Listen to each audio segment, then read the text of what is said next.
네. 목사님이 그랬죠? 여기 오신 분들은 한국 가시지 못하신 분들, 자녀들에게 목숨 거신 분들. 그래서 오신 거 맞아요?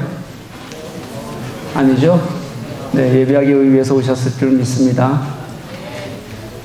네, 뭐 하는 소리가 없죠, 원래. 다시 한번요. 예배하기 위해서 오셨을 줄 믿습니다. 네.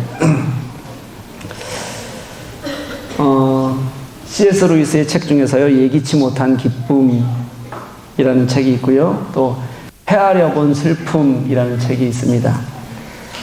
제가 이제 성탄 말씀을 어떻게 전할까, 무엇을 전할까 고민을 하는데, 전하려다 보니까 지금 우리는 성탄을 도대체 어떻게 여기고 있는 걸까, 생각하고 있는 걸까를 먼저 의미를 돌아보지 않을 수가 없잖아요. 그렇게 의미를 돌아보려고 하는데 두 가지 책의 제목이 이렇게 생각이 났습니다. 예기치 못한 기쁨에는 이런 내용이 들어있어요. 저자인 C.S. 루이스는 외할아버지가 조부가 목사였습니다. 그런데 그는 무신론자에 가까웠습니다. 그런 루이스가 중2병에 걸리게 돼요. 여기 우리 위에 있는 우리 학생들, 중2병 걸린 학생들 있어요? 거의 천하무적이잖아요, 그렇죠? 근데 C.S. 루이스는 이 중2병에 걸리니까 혼자만의 시간을 자꾸 추구하게 돼요. 가지게 돼요. 그러면서 세상은 시니컬하게 보게 되는 겁니다. 혼자만의 시간을 가지면서 이 C.S. 루이스가 했던 거는 뭐냐면 계속해서 책을 읽는 겁니다. 그러면서 점점 세상과 동떨어진 자신만의 세계를 책을 읽으면서 만들어가는 거죠. 우리 애들이 중2병 걸린 애들이 그 정도, 그렇게 걸리면 부모님도 행복하겠다 싶죠? 그렇죠? 아멘. 네. 혼자 처박혀서 뭐 하나 보면 책 읽고 있다. 뭐 혼자 처박히는 게 얼마나 감사하고 좋겠어요. 우리 학생들 안 그래요?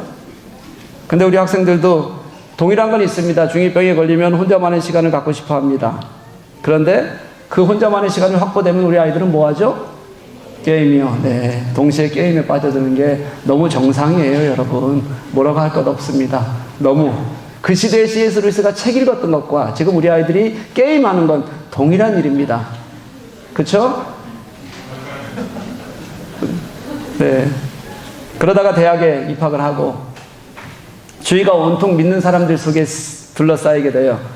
그리고 그가 문학을 했기 때문에 문학 속으로 깊이 빠져들면서 수많은 사람들과 이야기를 나누는 중에 그 이야기 속에서 또 성경 이야기 속에서 그의 무신론에 대한 의지들이 한 풀씩 꺾여 가기 시작합니다. 그래서 자신만이 만들어 놓은 세계에서 벗어나서 하나님 앞에 섰을 때 그때 회개하게 되고 그리고 하나님을 온전히 받아들이게 되는 겁니다. 혼자이고 싶었고요. 그리고 혼자만의 시간을 즐기고 싶었던 그가 신의 존재가 너무 부담스러웠던 사람이거든요. 그런 그가 나는 나다. 나는 하나님이다. 그렇게 말씀하시는 하나님 앞에 섰을 때의 그 정말 맥 빠진 회심이요. 남들처럼 그 뜨거운 회심이 없어요. 그런 맥 빠진 회심은 그럼에도 불구하고 지금도 수많은 사람들에게 하나님께서 주시는 은혜를 변증을 하게 되는 놀라운 역사로 변하게 됩니다. 그 책을 읽어보면 그 책은 하나도 기쁘지 않습니다. 예기치 않은 기쁨인데, 예기치 못한 기쁨인데 하나도 안 기뻐요. 그럼에도 불구하고 그는 예기치 않는 기쁨이라고 그렇게 제목을 적었어요. 그러면서 그는 내가 기쁨을 누리는 이유가 내 가슴 속에서 너무 뜨겁게 동행하는 하나님을 깨닫기 때문이다. 이렇게 얘기하지 않습니다. 그 대신 그가 하는 얘기는 뭐냐면 나는 그 하나님을 만난 자체가 그 하나님 안에서 매일매일 내 삶을 돌아보며 그분을 갈망하는 자체가 그게 내게는 지금까지 경험해보지 못한 예기치 못한 기쁨이다. 그 신 자체에서 그 기쁨을 그는 찾습니다. 헤아려 본 슬픔이라는 책은 그 제목 그대로 슬픔에 관한 이야기입니다. 그 핵심은 이별에 관한 슬픔이에요. 사랑하는 아내와 사별을 하고요. 그 슬픔을 부둥켜 안고 쓴 책입니다. 아내와 사별하는 동안 하나님께서는 루이스의 기도를 듣지 않으셨어요. 아무리 하나님께 매달려도 하나님께서는 허공에 대고 소리치는 갈급함처럼 그렇게 하나님이 듣지 않으신 것에 대해서 하나님께 항의합니다. 근데 이 책이 늦게 쓰여진 책이거든요. 예기치 못한 기쁨보다. 그럼 C.S. 루이스는 그 하나님께서 주셨던 예기치 못한 기쁨을 다 잃어버린 걸까요? 그건 아닐 겁니다. 그는 이렇게 고백합니다. 잘 한번 들어보세요. 천국이 우리의 문제를 풀어줄 것이나 명백히 모순되는 우리들의 생각을 은근히 화해시키는 방법으로 해결하지는 않으실 것이다. 우리의 생각들은 모두 발 아래 무너져 내릴 것이다. 문제라고는 애초부터 전혀 없었음을 우리는 천국에서 보게 될 것이다. 무슨 뜻이냐면요, 하나님은 우리를 넘어서 일하시는 분이시다. 그래서 우리가 전혀 알지 못하는 그 역사 속에서 결국은 우리는 그분 앞에서 우리의 슬픔이 하나도 남지 않고 사라지게 될 것이다. 그렇게 그는 말합니다. 저는 오늘 설교의 제목을, 한 권의 책의 제목을 조금 바꿨습니다. 그래서 한 권의 책의 제목을 조금 바꿔서 헤아려 본 슬픔 대신에 예견된 슬픔 이렇게 적었어요. 지금 우리에게서 이 예견된 슬픔이 보이기 때문에 그렇습니다. 또 책 제목 하나는 그대로 써봅니다. 예기치 못한 기쁨. 예견된 슬픔과 예기치 못한 기쁨이요. 오늘 성탄절입니다. 여러분 오늘 즐거우셨어요? 네, 우리 아이들 보니까 너무 예쁘죠? 부모님들은 솔직히 말하면 오늘이 예수님 나신 날인지 예수님을 탄생을 축하하는 날인지 또는 내 아이 발표하는 거 보러 온 날인지 그거 담아보려고 얼마나 애를 쓰시는지 모든 게 거기에 맞춰져 있는 게, 이게 주님을 기뻐하는 게 아니라 누굴 기뻐하는 거예요? 내 아이를 기뻐하는. 예, 뭐 안 봐도 뭐 아니라고 얘기하면 안 되는 거잖아요. 그렇죠? 네, 얼마나 흐뭇하게들 보고 계시는지. 좋죠? 오늘 아이들과 함께 드리는 예배라서요, 우리 아이들 이야기 한번 좀 시작하려고 해요. 우리 아이들 예쁘잖아요. 그쵸, 여러분? 여기는 대답하셔도 괜찮아요. 우리 아이들 예쁘죠? 네, 너무 예쁘잖아요. 우리 청소년들 고개 들어보세요. 목사님이 일부러 우리 청소년들 얼굴 보려고 이 옆으로 옮긴 거예요. 고개 처박지 말고 여기 고개 들어봐요. 우리 여기 있는 아이들이요, 그리고 이 앞에 있는 이 아이들이 크면 교회에 남는 아이들이 몇 명이나 될까요? 어떨 것 같아요, 여러분? 저는 우리 아이들이, 예쁜 아이들이 우리 교회에 다 남았으면 좋겠어요. 우리 교회라는 게 이 교회 말고요, 어느 교회든지 그 아이들이 있는 곳에서 교회를 다녔으면 좋겠어요. 예수님 믿었으면 좋겠어요. 다 교회를 세우는 아이들이 되고, 그리고 하나님의 세상을 세우는 그런 하나님의 자녀들이 저는 되었으면 좋겠어요. 그런데요, 그렇지가 않습니다. 이미 이거는 예견된 슬픔입니다. 루이스는 사랑하는 사람은 이런 슬픔을 이야기했다면, 저는 우리 아이들이 교회를 떠나는 슬픔에 대해서 오늘 말하고 싶습니다. 이게 이미 예견된 슬픔이라는 거예요. 우리나라에는 아직 정확한 통계가 없습니다. 그런데 2019년 미국에서 18세에서부터 29세까지 청년 나이에 교회를 떠나는 인원, 그 10년이잖아요. 10년 안에 교회를 떠나는 인원이 원래 교회를 다니던 아이들의 64%라고 합니다. 몇 년 전에 59%에서 5%가 더 상승해서 몇 년 만에 64%가 됐어요.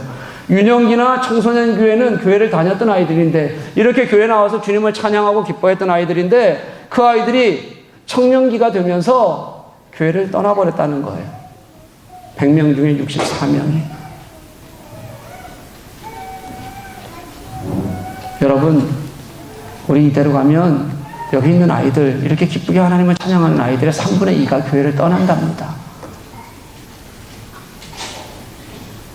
여러분, 우리 위에 있는 청소년들 대답 한번 해봅시다. 교회 떠날 거예요? 크게 대답해요. 교회 떠날 거예요? 아니요. 대답 안 하는 아이들은 떠날 거예요? 다 같이 대답해 봅시다. 우리 아이들 교회 떠날 거예요? 아니요. 청소년 어떻게 가르쳐요? 아이들 교회 떠날 거냐는데 대답을 안 해요. 다시 한번 물을게요. 우리 아이들 교회 떠날 거예요? 네, 교육 다시 합시다.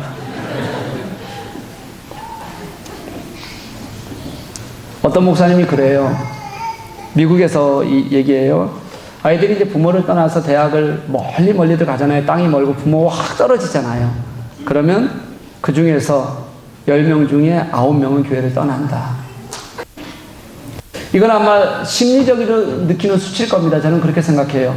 그런데 그렇게 느껴질 만큼 심각하다는 뜻입니다. 심각하다. 여러분, 그럼 우리는 아이들에게 어떻게 해야 될까요? 저는 다시 C.S. 루이스의 예기치 못한 기쁨을 한번 생각해 봅니다. 제가 그 책을 오늘 설교를 준비하면서 다시 이렇게 뒤적이면서 그런 생각이 들었어요. 오늘 우리에게 진짜 기쁨이 있을까? 우리가 지금 진짜 누리려고 하는 기쁨은 무엇일까? 근데 아무리 생각해도 C.S. 루이스가 발견했던 그 하나님의 존재에 대한 기쁨이 우리들에겐 크지 않은 거예요. 그리고 그가 계속 찾아가려고 했던 그 존재로 채워질 예기치 못한 기쁨에 대한 갈망이 우리들에겐 그렇게 많지 않아요. 그것보다는 다른 게 있어요. 여러분, 그래서 제가 다시 한번 생각해 봅니다. 돌아가야 된다고요. 다시 하나님께로 돌아가야 된다고요. 오늘이 성탄 아닙니까? 아기 예수님의 다시 이 땅에 육신을 입고 오신 날을 우리가 축하하고 축복하는 날이잖아요. 오늘 이 날이 하나님께서 이 땅에 육신을 입고 오신 것, 우리가 그 이유를 분명히 깨닫고 묵상하고 그러면서 이 자리에 앉아있지 않는 게 사실 우리의 모습이라는 겁니다. 우리는 오늘 무엇을 묵상하고 무엇을 즐거워할까? 우리의 기쁨은 무엇일까? 사랑하는 여러분, 하나님이 저와 여러분 우리의 기쁨이 될 수 있기를 간절히 소망합니다. 오늘 본문 한번 말씀 보세요. 그리스도께서 이제 강보에 쌓여 구유에 있는데 그것을 뭐라고 얘기냐면 지극히 높이 계신 곳에서는 하나님께 영광 이렇게 선언하세요. 왜 하나님께 영광이라고 말하냐면 예수 그리스도께서 이 땅에 육신을 입고 오신 그 자체가 하나님의 이 땅에 오신 것이고요. 그 안에 이미 하나님의 형상이 들어있거든요. 예수 그리스도의 구속 사역은 많은 사람들에게 하나님께서 이 땅에서 이루시는 하나님의 사랑이셨고요. 그래서 모든 사람들을 통해 하나님께 드릴 영광의 노래인 것이 이미 이 땅에 오신 예수 그리스도의 이 땅에 오심이에요.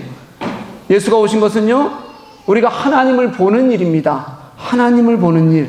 하나님께서 이 땅에 기쁨이 되신 것을 우리가 직접 마주하는 게 예수님을 보는 일이에요. 그냥 아기 한 분 태어나셨다? 이게 아니라는 거예요. 그렇게 내가 만난 하나님이, 어느 날 만난 하나님이 그분이 우리의 기쁨이 되시고 우리의 영광이 되신다. 얼마나 좋아요.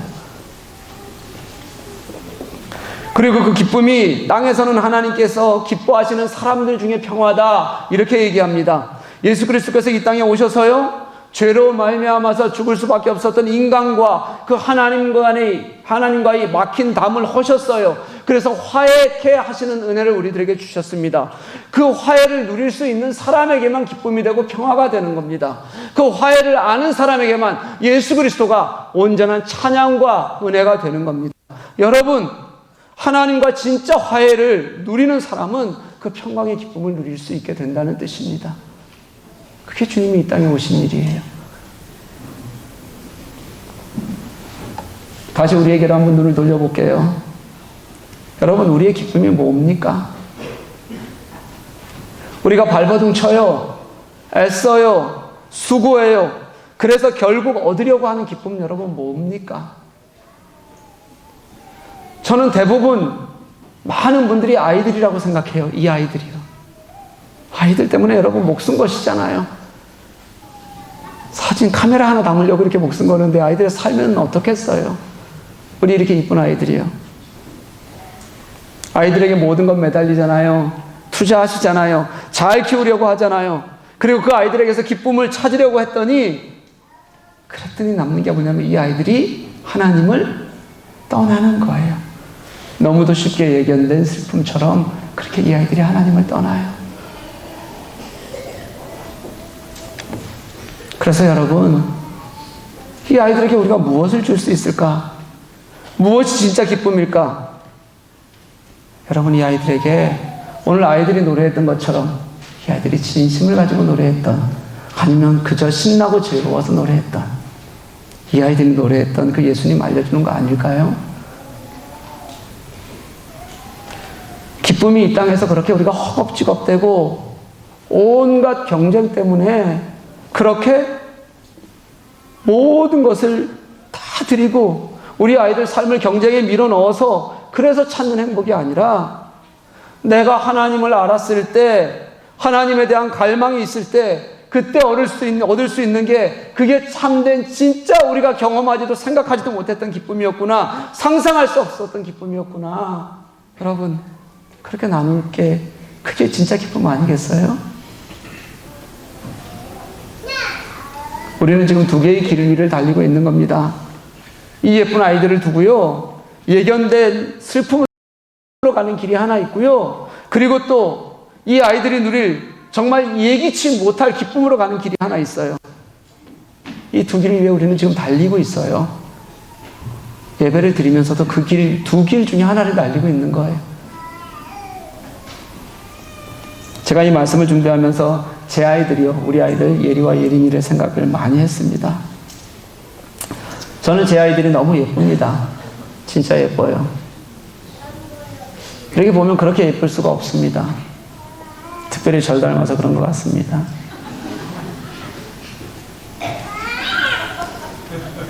그 중에서 특히 둘째가 너무 예뻐요. 제가 왜 오늘 이런 고백을 해야 되냐면, 우리 네 식구가 마니또 놀이 시작했거든요. 둘째가 제 마니또거든요. 이 마니또 놀이를 장난삼아 시작했어요. 근데 겨우 며칠, 한 일주일 하는 거거든요. 하면서 제가 너무 좋은 겁니다. 마니또에게 공부하라고 할 수 없잖아요. 공부하는 거 최고 싫어하는데. 그쵸? 그러니까 그냥 잘 대해주고 웃어주고, 또 들키지 않으려고, 제가 누가 마니또인지 들키면 너무 티가 나니까 모든 가족들에게 다 마음을 쓰고 잘해주고, 그러다 보니까 제가 행복해졌어요. 그러면서 이런 생각이 들었습니다. 저 아이들이 예수님을 조금만 더 알았으면 좋겠다. 그랬으면 가족이 조금 잘해주는 것만으로도 이렇게 행복해지는데, 예수님 때문에 얻을 수 있는 예기치 못한 기쁨이 있으면 얼마나 좋을까. 얼마나 좋을까, 그 생각을 하는데 마음이 너무 좋기도 하고, 그리고 또 기쁘기도 하고 아프기도 하고, 그리고 주님을 생각하면서 눈물이 나기도 했어요.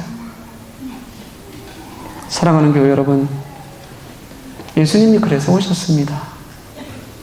이 땅에서 죄악 속에 있는 우리를 구원하셔서 하나님과 화해를 이루려고 오셨고요, 그 화해를 이룬 우리가 그 하나님 안에서 놓지 않는 기쁨을 넘치게 하시려고 오셨습니다.